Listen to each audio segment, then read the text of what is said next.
നല്ല നിലയിൽ വിജയം കൈവരിക്കാൻ കഴിയുമെന്നാണ് ഞങ്ങൾ പ്രതീക്ഷിച്ചത്. ഞങ്ങൾ ഉണ്ടാകുമെന്ന് പ്രതീക്ഷിച്ച് കണക്കാക്കിയ വിജയം നമുക്ക് നേടാൻ വേണ്ടി സാധിക്കില്ല. മാധ്യമങ്ങളാണോ ഈ ശബരിമല സ്വർണ്ണക്കൊള്ളയൊക്കെ കൊണ്ടുവന്നതും പത്മകുമാറിനെ ജയിലിലടപ്പിച്ചതും ഒക്കെ മാധ്യമങ്ങളാണോ? അതും ഇടതുപക്ഷ ജനാധിപത്യ മുന്നണിയും തമ്മിൽ എന്താ ബന്ധം? ഇന്ന് എല്ലാ രാഷ്ട്രീയ പാർട്ടികളും ഈ PR വർക്കും സോഷ്യൽ മീഡിയയും ഒക്കെ ഉപയോഗിച്ചുകൊണ്ടിരിക്കുകയാണ്. CPM-കാർ മാത്രമല്ല. ഈ ആരോഗ്യമന്ത്രിക്ക് എതിരെയുള്ള ഒരു ആക്രമണം, അത് ശരിക്കും അതൊരു മറ്റൊരു PR ആണോ? ഞാൻ ഒരു ദൃക്സാക്ഷിയെ BJPക്ക് ഏറ്റവും കുറഞ്ഞ എത്ര സീറ്റ് കിട്ടുമെന്നാണ് അങ്ങ് പ്രതീക്ഷിക്കുന്നത്? BJPക്ക് സീറ്റൊന്നും കിട്ടില്ല. ഏതെങ്കിലും CPI-യുടെ നേതാക്കന്മാർ പറഞ്ഞിട്ടുണ്ടോ? ഏതെങ്കിലും പത്രസമ്മേളനം നടത്തി പറഞ്ഞിട്ടുണ്ടോ? എന്ത് അടിസ്ഥാനത്തിലാണ് പറഞ്ഞത്? നമസ്കാരം, വാക്ക് മറുവാക്കിലേക്ക് സ്വാഗതം. സംസ്ഥാനത്ത് 3 മുന്നണികളും സ്ഥാനാർത്ഥി നിർണയ ചർച്ചകളൊക്കെ ഏറെക്കുറെ അന്തിമഘട്ടത്തിലെത്തി നിൽക്കുകയാണ്. വിജ്ഞാപനത്തിന് മുമ്പ് തന്നെ സ്ഥാനാർത്ഥി പ്രഖ്യാപനമൊക്കെ, ഔദ്യോഗിക പ്രഖ്യാപനമൊക്കെ നമുക്ക് പ്രതീക്ഷിക്കാം. അങ്ങനെ തെരഞ്ഞെടുപ്പ് കളത്തിലേക്ക് ഇറങ്ങാനായി സജ്ജമായി നിൽക്കുകയാണ് 3 മുന്നണികളും. ഇന്ന് നമ്മോടൊപ്പം ചേരുന്നു CPM കേന്ദ്ര കമ്മിറ്റി അംഗം ശ്രീ EP ജയരാജൻ. നമസ്കാരം. എങ്ങനെ മേഖലാ ജാഥകളൊക്കെ കഴിഞ്ഞെത്തിയപ്പോൾ ഒരു ആത്മവിശ്വാസമൊക്കെ എങ്ങനെയാണ്? ജനങ്ങൾക്കിടയിൽ വലിയ സംവാദങ്ങൾ, ആശയപ്രചരണങ്ങൾ, ഗവൺമെൻറ് ചെയ്തുകൊണ്ടിരിക്കുന്ന കാര്യങ്ങൾ, ചെയ്ത കാര്യങ്ങൾ എല്ലാം വിശദീകരിച്ചു കൊണ്ടുള്ള വലിയ പരിപാടികൾ സംഘടിപ്പിക്കുകയുണ്ടായി. എല്ലാം വളരെ ഒന്നിനൊന്നിന് മെച്ചപ്പെട്ട പരിപാടികളാണ് കേരളത്തിലാകെ ഉണ്ടായത്. ലക്ഷക്കണക്കിന് ജനങ്ങൾ ഈ പരിപാടികളിലെല്ലാം സജീവ സാന്നിധ്യമായി എത്തിച്ചേരുകയും ചെയ്യുകയുണ്ടായി. ആ പ്രചരണ പരിപാടികളൊക്കെ ഇപ്പോൾ പൂർത്തീകരിച്ച് കഴിഞ്ഞിരിക്കുകയാണ്. തദ്ദേശ തെരഞ്ഞെടുപ്പിന് ശേഷം ഒരു ആത്മവിശ്വാസത്തിൽ എവിടെയെങ്കിലും ഒരു കുറവ് വന്നിട്ടുണ്ടോ? ഗവൺമെൻറ്റിൻ്റെ പദ്ധതി പ്രകാരം ആനുകൂല്യങ്ങൾ ലഭിക്കാത്ത ഒരു കുടുംബവും കേരളത്തിലുണ്ടാകില്ല. ജനങ്ങൾക്ക് ഗവൺമെൻറ്റിനെക്കുറിച്ച് പ്രത്യേകിച്ച് പരാതികളൊന്നും പറയാനുണ്ടായിരുന്നില്ല. അങ്ങനെയുള്ള ഒരു കാലാവസ്ഥയിൽ തീർച്ചയായും ഞങ്ങൾക്ക് ഭയപ്പെടേണ്ട ഒരു കാര്യവുമില്ല. നല്ല നിലയിൽ വിജയം കൈവരിക്കാൻ കഴിയുമെന്നാണ് ഞങ്ങൾ പ്രതീക്ഷിച്ചത്. പക്ഷെ ഞങ്ങൾക്ക് പ്രതീക്ഷിച്ച വിജയം, ഞങ്ങൾ ഉണ്ടാകുമെന്ന് പ്രതീക്ഷിച്ച് കണക്കാക്കിയ വിജയം നമുക്ക് നേടാൻ വേണ്ടി സാധിച്ചില്ല. വലിയ രീതിയിലൊരു തിരിച്ചടി ഉണ്ടായിട്ടില്ല എന്ന് പറയുകയാണെങ്കിൽ പിന്നെ എന്തുകൊണ്ടാണ് ഈ തിരുത്തി മുന്നോട്ട് പോകും, തെറ്റുകളും വീഴ്ചകളും ഒക്കെ മനസ്സിലാക്കി പാഠം ഉൾക്കൊണ്ട് മുന്നോട്ട് പോകാൻ CPM-ൻ്റെ ഒരു തീരുമാനം ഉണ്ടായത് എന്തുകൊണ്ടാണ്? ഞങ്ങളുടെ ഈ പ്രവർത്തനങ്ങൾ കൊണ്ട് കഴിഞ്ഞ ഒരു 9.5 വർഷക്കാലം, 9.25 വർഷക്കാലം നടത്തിയിട്ടുള്ള പ്രവർത്തനങ്ങളുടെ ഫലമായിട്ട് ഇന്നത്തേക്കാളും വലിയ അനുകൂലമായ ഒരു സാഹചര്യം ഉണ്ടാകേണ്ടതാണ്. ആ സാഹചര്യം ഉണ്ടായില്ല എന്നുള്ളത് യാഥാർത്ഥ്യമാണ്. അത് ഞങ്ങൾ പ്രതീക്ഷിച്ച ഒരു നേട്ടം ഞങ്ങൾക്ക് നേടിയെടുക്കാൻ സാധിച്ചില്ല. എന്നാൽ ഞങ്ങളുടെ ബഹുജന സ്വാധീനത്തിലൊന്നും, വോട്ടിങ്ങിൽ ഞങ്ങളുടെ ബഹുജന സ്വാധീനത്തിൽ ഒരു ഇടിവും ഉണ്ടായിട്ടില്ല. പക്ഷേ ഇവിടെ ഉണ്ടായിട്ടുള്ളൊരു യാഥാർത്ഥ്യം എന്താ? മാധ്യമരംഗം പൊതുവെ ഞങ്ങൾക്കെതിരായി കുറ്റം കണ്ടുപിടിക്കാനും കുറ്റങ്ങൾ പ്രൊജക്റ്റ് ചെയ്യാനും ഞങ്ങൾക്കെതിരായി LDF-നെതിരായി പ്രചരണം നടത്താനുമാണ് അവരെല്ലാം സംഘടിതമായി നീക്കം നടത്തിയത്. സോഷ്യൽ മീഡിയ രംഗത്തും ഇത്തരത്തിലുള്ള ഒരുപാട് നടപടികളുണ്ടായി. പക്ഷേ ഈ പ്രചരണം ചെറിയ തോതിൽ ഞങ്ങളുടെ സ്വാധീനത്തിൽ കുറവുണ്ടാക്കാൻ, വോട്ടിംഗ് ശതമാനത്തിൽ കുറവുണ്ടാക്കാൻ ഇടയാക്കി എന്നുള്ളത് ഒരു യാഥാർത്ഥ്യമാണ്. അത് പരിഹരിച്ചെടുക്കാനാണ് ഞങ്ങൾ ഈ ജാഥകൾ, ഈ പ്രചരണ പരിപാടികൾ എല്ലാം ഇപ്പോൾ സംഘടിപ്പിച്ചത്. മാധ്യമങ്ങളാണോ ഈ ശബരിമല സ്വർണ്ണക്കൊള്ളയൊക്കെ കൊണ്ടുവന്നതും പത്മകുമാറിനെ ജയിലിലടപ്പിച്ചതും ഒക്കെ മാധ്യമങ്ങളാണോ? അത് വേറെ വിഷയങ്ങളല്ലേ. അതിലെന്താ ഇടതുപക്ഷ ജനാധിപത്യ മുന്നണിയും തമ്മിൽ എന്താ ബന്ധം? CPM-ന്റെ ഒരു മുൻ MLA ജയിലിലായി, CPM-ന്റെ ഒരു അനുഭാവി അല്ലെങ്കിൽ CPM പ്രവർത്തകനായിരുന്ന ഒരു വ്യക്തി N. വാസു ജയിലിലായി. രണ്ടുപേരും ദേവസ്വം ബോർഡിന്റെ മുൻ പ്രസിഡന്റുമാരാണ്. അവർ പ്രസിഡന്റുമാരായിരുന്നു, അവർ ജയിലിലായി. കുറ്റം ചെയ്തിട്ടുണ്ടെങ്കിൽ അവർ ശിക്ഷിക്കപ്പെടണമെന്നുള്ള നിലപാടല്ലേ ഞങ്ങൾ സ്വീകരിച്ചിട്ടുള്ളൂ. എല്ലാ പാർട്ടികളിലും ഈ പിടിക്കപ്പെട്ടവരിൽ, ജയിലിലടക്കപ്പെട്ടവരിൽ പാർട്ടി നോക്കിയിട്ടില്ല. എല്ലാ പാർട്ടിയിൽപ്പെട്ടവരുണ്ടാവുമല്ലോ. സൂക്ഷ്മമായി പരിശോധിച്ചാൽ മുസ്ലിം ലീഗ് ഉണ്ടാകില്ല, എല്ലാ പാർട്ടിയിൽപ്പെട്ടവരുണ്ടാകുമല്ലോ. അല്ല, ഈ തെരഞ്ഞെടുപ്പിൽ, ഈ തദ്ദേശ തെരഞ്ഞെടുപ്പിൽ ആ ഒരു വിഷയം ബാധിച്ചിരുന്നില്ലേ? ആ വിഷയം ഇവിടെ വലിയ തരത്തിൽ നിങ്ങൾ പറഞ്ഞതുപോലെ ഞങ്ങൾക്കെതിരായി വലിയ തോതിൽ പ്രചരണങ്ങൾ കെട്ടഴിച്ചു വിട്ടു എന്നുള്ളത് ശരിയാണ്. ശബരിമല പ്രശ്നത്തിൽ ഞങ്ങൾ ഒരു തെറ്റും ചെയ്തിട്ടില്ല. ശരിയായ നിലയിലാണ് കോടതിയാണത് നിരീക്ഷിക്കുന്നത്. കോടതിയുടെ നിരീക്ഷണത്തിൽ കോടതിയാണ് സ്പെഷ്യൽ ഇൻവെസ്റ്റിഗേഷൻ ടീമിനെ നിശ്ചയിച്ചത്. അവരാണ് SIT ആണ് അന്വേഷണം നടത്തുന്നത്. ഞങ്ങൾ ഒരു തരത്തിലും അത്തരത്തിലുള്ള ഒരു പ്രശ്നങ്ങളിലും അതിനെ സഹായിക്കുക എന്നുള്ളതല്ലാതെ അന്വേഷണത്തെ സഹായിക്കുക, കോടതിയുടെ നിരീക്ഷണത്തിൻ്റെ അടിസ്ഥാനത്തിൽ വേണ്ട സഹായങ്ങൾ ചെയ്തു കൊടുക്കുക എന്നുള്ളതല്ലാതെ ഒരു പ്രശ്നത്തിൽ ഞങ്ങൾ ഇടപെട്ടിട്ടില്ലല്ലോ. ഞങ്ങൾ ഏതെങ്കിലും നേതാവ് അല്ലെങ്കിൽ ഞങ്ങളുടെ ഏതെങ്കിലും അനുഭാവികൾ ഇതിൽ പെട്ടിട്ടുണ്ട് എന്ന് പറഞ്ഞിട്ട് ആരെങ്കിലും സഹായിക്കാൻ പുറപ്പെട്ടോ? ഏതെങ്കിലും തെറ്റ് മറച്ചു പിടിക്കാൻ പോയിട്ടുണ്ടോ? മനുഷ്യ സഹജമായ തെറ്റുകൾ മനുഷ്യർ സംഭവിച്ചിട്ടുണ്ടാകും. കുറ്റം ചെയ്തവർ ശിക്ഷിക്കപ്പെടട്ടെ, അതിൻ്റെ വഴിക്ക് പോകട്ടെ, അതിൽ ഞങ്ങൾ സ്വീകരിച്ചത്. ഈ ഗൃഹസന്ദർശന സമയത്ത് 2 ആഴ്ച ഗൃഹസന്ദർശനം നടത്തിയല്ലോ. ആ സമയത്ത് സ്വാഭാവികമായും ഏറ്റവും കുറഞ്ഞത് പാർട്ടി അനുഭാവികളുടെ വീട് സന്ദർശിച്ചപ്പോൾ അവരെങ്കിലും ചോദിച്ചിട്ടുണ്ടാകില്ലേ എന്തുകൊണ്ട് ഈ പത്മകുമാറിനെതിരെ ഒരു നടപടി പാർട്ടി തലത്തിലുണ്ടായില്ല എന്ന്? ഞങ്ങൾ വീടുകളിലേക്ക് പോകുമ്പോൾ പലരും ഞങ്ങളോട് പറയുന്നത് ഈ ഗവൺമെൻറ് ശരിയായ നിലപാടേ സ്വീകരിച്ചിട്ടുള്ളൂ, ഞങ്ങൾ ഈ ഗവൺമെൻറ്റിൽ അവിശ്വസിക്കുന്നില്ല, ഇതിൽ ഏതെങ്കിലും മന്ത്രിമാരോ അല്ലെങ്കിൽ ഭരണമോ ഏതെങ്കിലും തെറ്റായ നിലപാട് ചെയ്യുമെന്ന് ഞങ്ങൾ പ്രതീക്ഷിക്കുന്നില്ല എന്നുള്ള അഭിപ്രായങ്ങൾ വ്യാപകമായി വന്നിരുന്നു. പക്ഷെ അതൊന്നും ഒരുപക്ഷെ പുറത്തു വന്നിട്ടുണ്ടാകില്ല. അപ്പോൾ തിരുത്തേണ്ടതായിട്ടൊന്നും ഇല്ല എന്നാണോ പറയുന്നത്? തിരുത്തേണ്ട കാര്യങ്ങൾ എന്താണ് നിങ്ങൾ പറയും? അല്ല, പാർട്ടി ഞങ്ങൾ എന്താ അതിന് തെറ്റ് ചെയ്തത്? അപ്പോൾ എവിടെ വീഴ്ചകൾ പറ്റിയിട്ടുണ്ടെങ്കിൽ അത് തിരുത്തി പോകും. പ്രചരണങ്ങൾ ഇന്നൊരു പ്രധാന ഘടകമാണ്. ആ പ്രചരണങ്ങൾ, തെറ്റായ കാര്യങ്ങൾ പ്രചരിപ്പിക്കപ്പെടുന്നു. ആ പ്രചരണങ്ങളെ പ്രതിരോധിക്കുക എന്നുള്ളതും വസ്തുത ജനങ്ങളെ മനസ്സിലാക്കിക്കുക എന്നുള്ളതുമാണ് ഏറ്റെടുക്കേണ്ട പ്രധാന ചുമതല. ആ ചുമതല നിർവഹിച്ചുകൊണ്ട് യാഥാർത്ഥ്യം, സത്യം ജനങ്ങളെ ബോധ്യപ്പെടുത്താൻ ഞങ്ങൾ ഈ കാലഘട്ടങ്ങളിൽ നല്ലതുപോലെ പരിശ്രമിച്ചു. അതിൽ നല്ല വിജയമുണ്ടായി. വലിയ തരത്തിൽ തന്നെ ജനപങ്കാളിത്തങ്ങൾ ഈ പരിപാടികളിലൊക്കെ ഉണ്ടായി എന്ന് മാത്രമല്ല, ഞങ്ങൾ ഗൃഹസന്ദർശനത്തിൻ്റെ ഘട്ടങ്ങളിൽ ജനങ്ങൾ ഇങ്ങോട്ട് പറയുന്നുണ്ട്, ഇതെല്ലാം ഞങ്ങൾക്കറിയാവുന്ന കാര്യങ്ങളാണ്, അതുകൊണ്ട് ഞങ്ങളും കുറേ കൂടി ജാഗ്രത പാലിക്കുന്നുണ്ട് എന്നുള്ള അഭിപ്രായങ്ങൾ തന്നെ വ്യാപകമായി ജനങ്ങളിൽ നിന്നുണ്ടായിട്ടുണ്ട്. അപ്പോൾ ആ 2 ആഴ്ചത്തെ ഗൃഹസന്ദർശനത്തിന് ശേഷം ആ ഒരു തെറ്റിദ്ധാരണ പൂർണ്ണമായി മാറ്റാൻ ഇടതുമുന്നണിക്ക് കഴിഞ്ഞു. ഞങ്ങളതാണല്ലോ ചെയ്തത്. തെറ്റിദ്ധാരണ മാറ്റി തീർക്കാൻ ജനങ്ങൾക്കിടയിൽ നല്ലതുപോലെ പ്രവർത്തിച്ചു. ഞങ്ങൾ പറഞ്ഞ് UDFൻ്റെ എത്ര നേതാക്കന്മാർ ഈ ഇതിൽപ്പെട്ടിട്ടുണ്ട്, ദേവസ്വം ബോർഡ് ചെയ്തിട്ടുണ്ടല്ലോ, ഇങ്ങനെ എല്ലാവരും ഇതിൽ ഭാഗവാക്കാക്കിയിട്ടുണ്ടല്ലോ. ഞങ്ങൾ ഈ കാര്യത്തിൽ ഒന്നേ ഉള്ളൂ, തെറ്റ് ചെയ്തവരാരായാലും അവർ ശിക്ഷിക്കപ്പെടണം. ഒരു തെറ്റ് ചെയ്തവരെയും സംരക്ഷിക്കാൻ ഒരിടപെടലും ഈ ഗവൺമെൻറ് നടത്തിയിട്ടില്ലല്ലോ.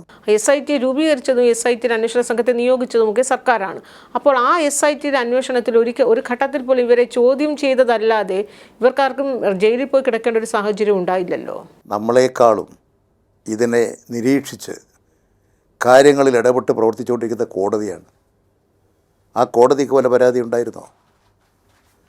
കോടതിയാണല്ലോ SITയെ രൂപീകരിച്ച് വേണ്ട എല്ലാ നിർദ്ദേശങ്ങളും കൊടുത്ത് പ്രവർത്തിപ്പിക്കുന്നത്. കേരള ഗവൺമെൻറ്റല്ല SIT രൂപീകരിച്ചത്. കോടതിയുടെ നിർദ്ദേശങ്ങൾക്കനുസരിച്ച് കോടതിയുടെ മേൽനോട്ടത്തിൽ രൂപീകരിച്ച് പ്രവർത്തിക്കുകയാണ് SIT. ആ SIT അവരുടെ പ്രവർത്തനങ്ങൾ അതിലാർക്കെങ്കിലും എന്തെങ്കിലും ആക്ഷേപം ഉണ്ടായിരുന്നോ? ആ SITയെ ഏതെങ്കിലും തരത്തിൽ ഞങ്ങൾ ഇടപെട്ടിരുന്നോ? ഒരു ഭരണമെന്നുള്ള നിലയിൽ വല്ല ഇടപെടലും ഞങ്ങൾ നടത്തിയിരുന്നോ? ആർക്കെങ്കിലും ആക്ഷേപം ഉണ്ടായിരുന്നോ ഇന്നുവരെ?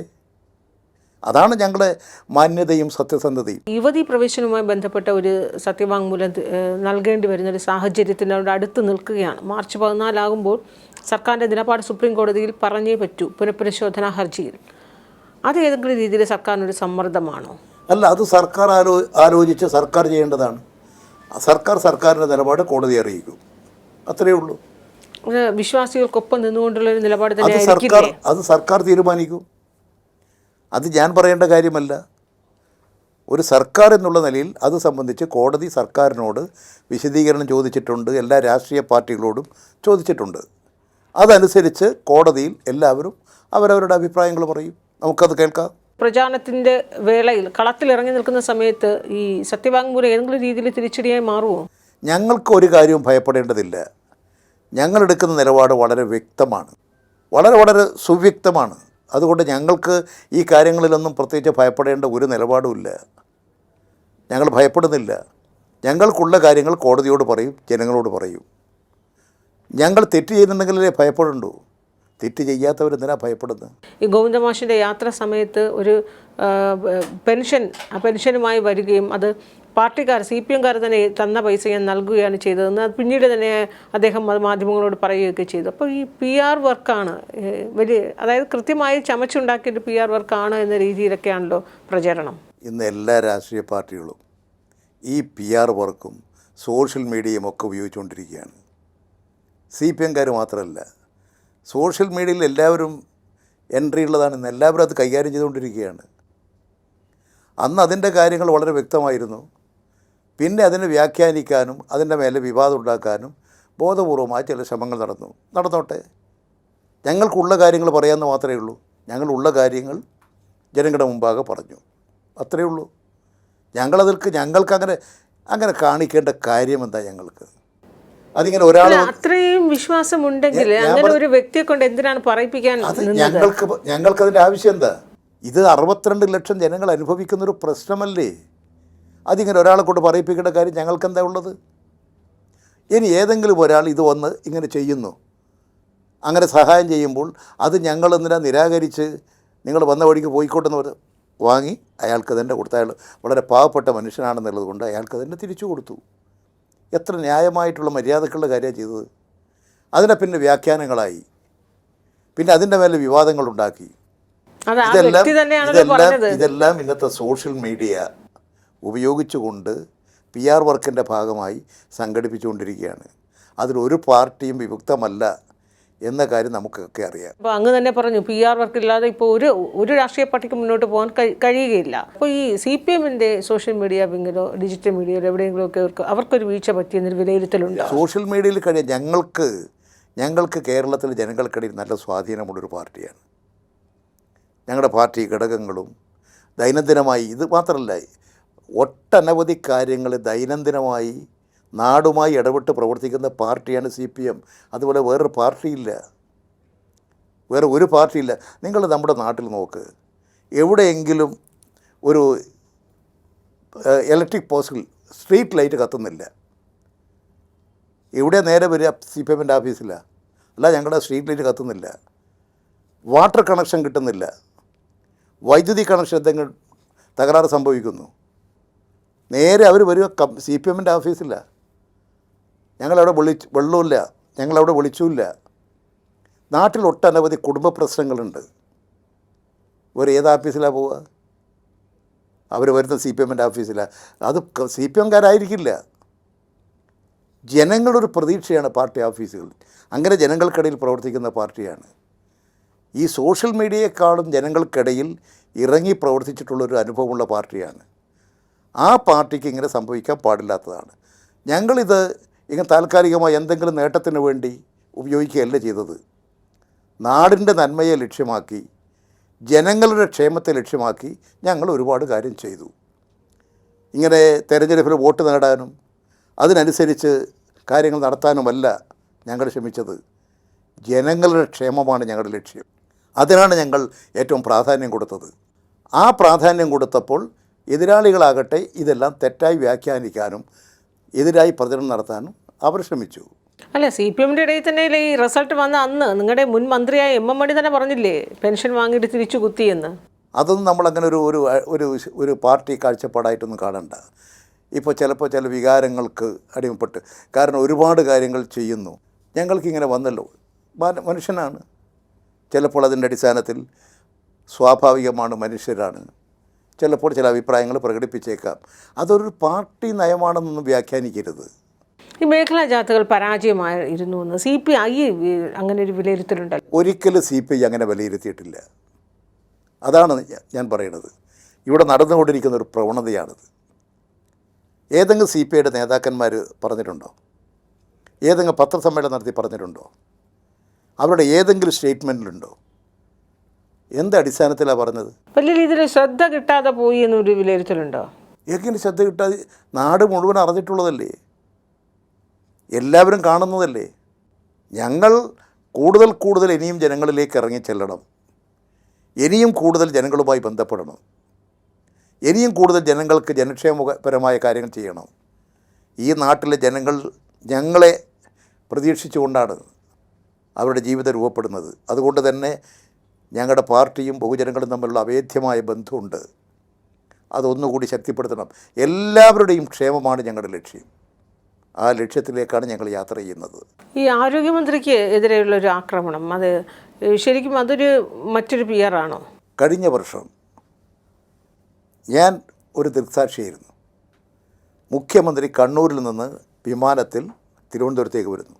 മുഖ്യമന്ത്രി സഞ്ചരിക്കുന്ന വിമാനത്തിനകത്ത് ടിക്കറ്റ് എടുത്തു കൊടുത്ത്, ഫ്ലൈറ്റ് ടിക്കറ്റ് എടുത്തു കൊടുത്ത് 3 യൂത്ത് കോൺഗ്രസ്സുകാരെ മുഖ്യമന്ത്രി ആക്രമിക്കാൻ വേണ്ടി പറഞ്ഞയച്ചില്ലേ? അവരാക്രമിക്കാൻ ശ്രമിച്ചില്ലേ? ഞാനത് തടഞ്ഞിട്ടുള്ള ഒരാളാണ്. അക്രമികളെ വിമാനത്തിനകത്ത് വെച്ച് പ്രതിരോധിച്ച ഒരാളാണ് ഞാൻ. എന്തടിസ്ഥാനത്തിലാണ് നടത്തിയത്? ഏതെങ്കിലും ഒരു പാർട്ടി ചെയ്യുമോ? ഏതെങ്കിലും ഒരു പാർട്ടി ചെയ്യാൻ പാടുണ്ടോ? വിമാനത്തിനകത്താണ്. ഇന്ത്യയുടെ ചരിത്രത്തിലുണ്ടായിട്ടുണ്ടോ ഇങ്ങനെ എവിടെയെങ്കിലും? അത് നടത്തിയ കോൺഗ്രസ് പാർട്ടിക്ക് ഇത് പറയാൻ അവർക്ക് എന്ത് ധാർമ്മികതയാണുള്ളത്?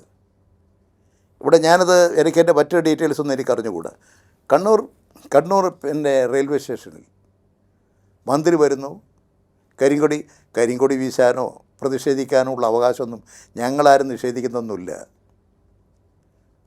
പക്ഷേ ആക്രമിക്കാനുള്ള ലക്ഷ്യങ്ങളോട് കൂടി പോകുന്നു, ഇത്തരം നടപടികൾ സ്വീകരിക്കുന്നു. അതുകൊണ്ട് തന്നെ ആക്രമണോത്സുകമായൊരു നിലപാടിലേക്ക് യൂത്ത് കോൺഗ്രസിൻ്റെ സമരങ്ങൾ മാറിക്കൊണ്ടിരിക്കുകയാണ്. അവരുടെ നേതാക്കളെ നിയന്ത്രിക്കണം. ഇങ്ങനെ കെട്ടഴിച്ച് വിടരുത്, അനിയന്ത്രിതമാകരുത്. അത് രാജ്യത്ത് കലാപമുണ്ടാക്കും, അക്രമം ഉണ്ടാക്കും. അങ്ങനെ പ്രതിഷേധിക്കുമ്പോൾ പ്രത്യേകിച്ച് CPM ആണ് പ്രതിഷേധത്തെക്കുറിച്ച് നിങ്ങൾക്ക് പറഞ്ഞു തരേണ്ട ആവശ്യമില്ല. അങ്ങനെ പ്രതിഷേധിക്കുമ്പോൾ ആ പ്രതിഷേധം, അതായത് ഒരു 4-5 KSU പിള്ളേർ മാത്രമായിരുന്നു ഉണ്ടായിരുന്നത്. KSU പ്രവർത്തകർക്ക് നേരെ മന്ത്രി, ഇത്രയേറെ പോലീസിൻ്റെ സുരക്ഷാ വലയത്തിൽ പോകുന്ന മന്ത്രി ആക്രോശിക്കുന്നൊരു ദൃശ്യം, അതെന്ത് ഒരു സന്ദേശമാണ്? ആക്രോശിക്കുന്നു എന്നുള്ളത് വ്യാഖ്യാനിച്ചോളൂ. അല്ല, ആ ദൃശ്യങ്ങൾ വളരെ വ്യക്തമാണല്ലോ. മന്ത്രിയുടെ വാക്കുകൾ പോലും വരുന്നുണ്ട്. ആ അക്രമത്തെ ഞാൻ മനസ്സിലാക്കുന്ന അവരെ അപലപിച്ചിട്ടുണ്ട്, ഇത് തെറ്റാണെന്ന് പറഞ്ഞിട്ടുണ്ട്. സ്വാഭാവികമായും ഞാനാണെങ്കിലും അങ്ങനെ തന്നെയാണ് പറയുക. ഒരു സാമാന്യഗതിയിലുള്ളൊരു പ്രതിഷേധമായിരുന്നു. നമ്മളതിൻ്റെ എല്ലാ വശവും എടുത്ത് നോക്ക്.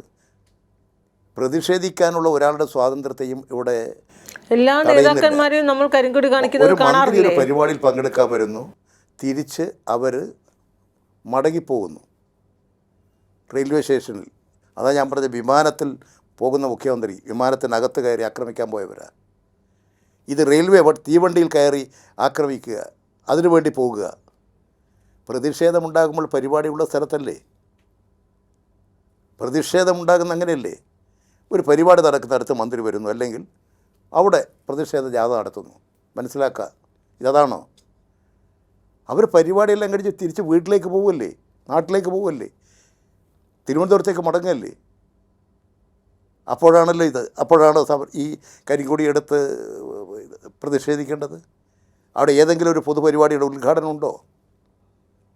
അപ്പോൾ അക്രമങ്ങളെ പ്രോത്സാഹിപ്പിക്കുകയും അതിന് സംരക്ഷണം കൊടുക്കുകയും ചെയ്യുന്ന നിലപാട് ഒരിക്കലും ഭൂഷണമല്ല എന്ന് കോൺഗ്രസ് മനസ്സിലാക്കണം. മുൻ മുഖ്യമന്ത്രി ഉമ്മൻചാണ്ടിയുടെ കണ്ണിന് പരിക്കേറ്റതും ഒക്കെ നമുക്കറിയാവുന്നതാണ്. അതുകൊണ്ട് ഈ പ്രതിഷേധം, അങ്ങനെ അതിരുവിട്ട പ്രതിഷേധങ്ങൾ നമുക്ക് പലയിടത്തും കണ്ടിട്ടുണ്ട്. പക്ഷേ ഇന്നലെ സംഭവിച്ചതൊരു അതിരുവിട്ട പ്രതിഷേധം എന്ന് പറയാനാകുമോ?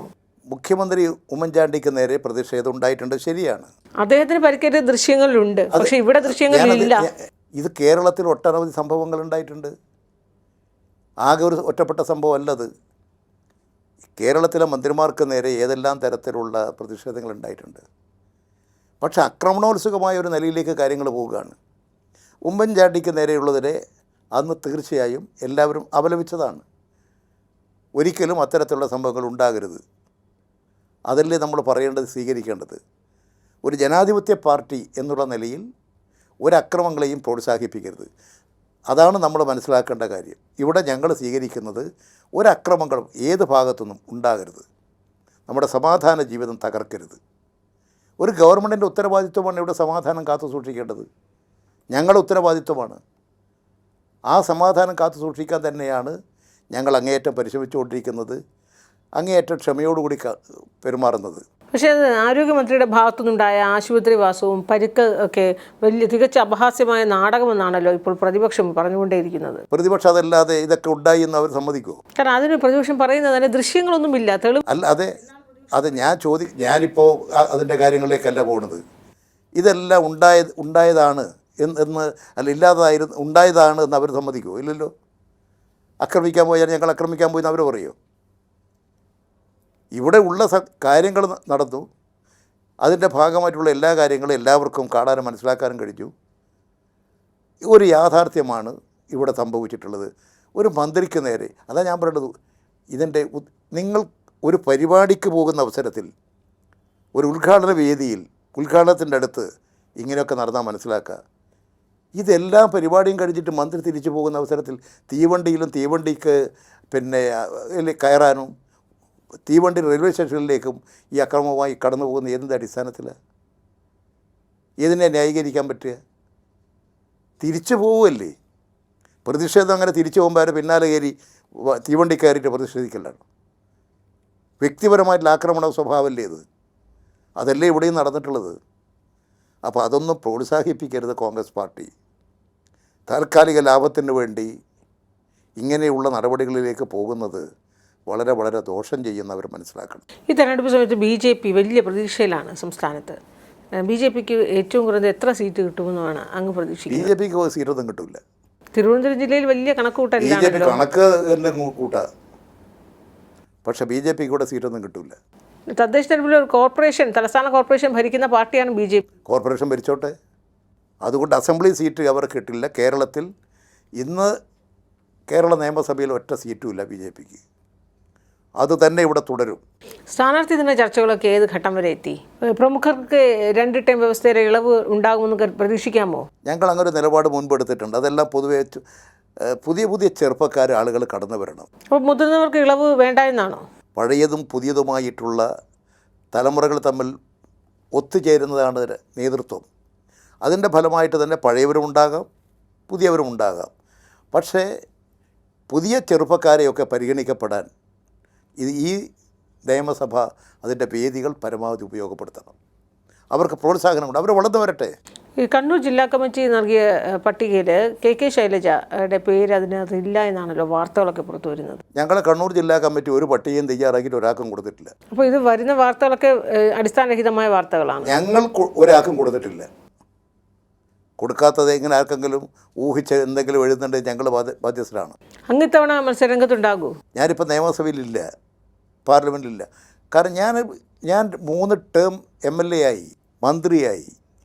അങ്ങനെ പ്രവർത്തിച്ച് വീണ്ടും ഞാൻ മത്സരിക്കേണ്ട കാര്യം എന്താ ഉള്ളത് എന്ന ചിന്തയാണ് എൻ്റെ അടുത്തുള്ളത്. പിന്നെ എന്തിനാണ് ഞാൻ മത്സരിക്കേണ്ട കാര്യം? പുതിയ തലമുറയിൽപ്പെട്ടവർ, പുതിയ ചെറുപ്പക്കാരികൾ വരട്ടെ. അപ്പോൾ ഈ സിറ്റിംഗ് MLA ഏറെക്കുറെ മത്സരിക്കുമ്പോൾ തന്നെ പ്രതീക്ഷിക്കാം. അല്ല, എന്ത് പ്രതീക്ഷിക്കുന്നതിന് എന്താ തെറ്റ്?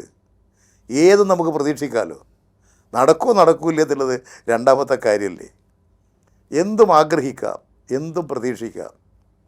പക്ഷേ ഞങ്ങളുടെ പാർട്ടി രീതിക്കനുസരിച്ച് കേരളത്തിൽ ഇടതുപക്ഷ ജനാധിപത്യ മുന്നണിക്ക് നല്ല വിജയം നേടിയെടുക്കാൻ കഴിയത്തക്ക നിലയിലുള്ള നല്ല ഉത്തമരായ സ്ഥാനാർത്ഥികളെ നിർത്തും. പോരാട്ട വീതിയിൽ അണിനിരക്കും. ഞങ്ങൾ നല്ല വിജയം കരസ്ഥമാക്കും. എന്തായാലും എല്ലാ ആശംസകളും. ഇത്രയും സമയം വാക്കും മറുവാക്കുമായി സഹകരിച്ചതിന് നന്ദി. നിങ്ങളുടെ നല്ല മനസ്സിനും നല്ല അഭിപ്രായത്തിനും നന്ദി.